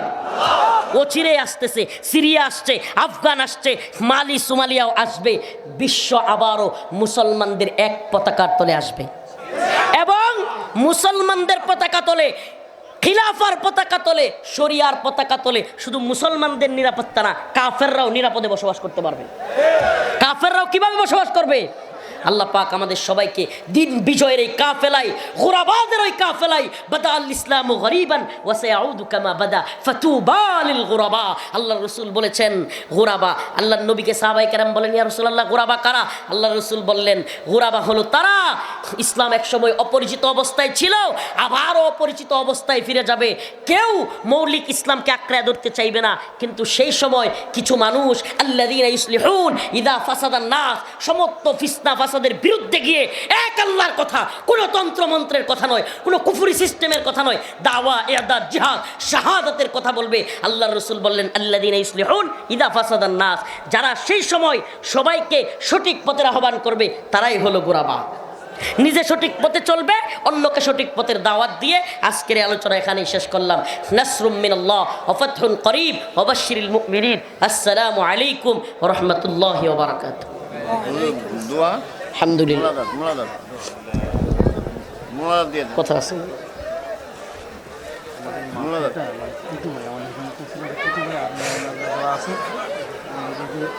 ঠিক আছে, দোয়া করতেছি। না ভাই, আমি খাবো না, এখনো খাবো না। আলহামদুলিল্লাহি রাব্বিল আলামিন আর রহমানির রহিম মালিক ইয়াউমিদ্দিন ইয়্যাকা না'বুদু ওয়া ইয়্যাকা নাস্তাঈন আল্লাহুম্মা রযুকনা শাহাদাতাল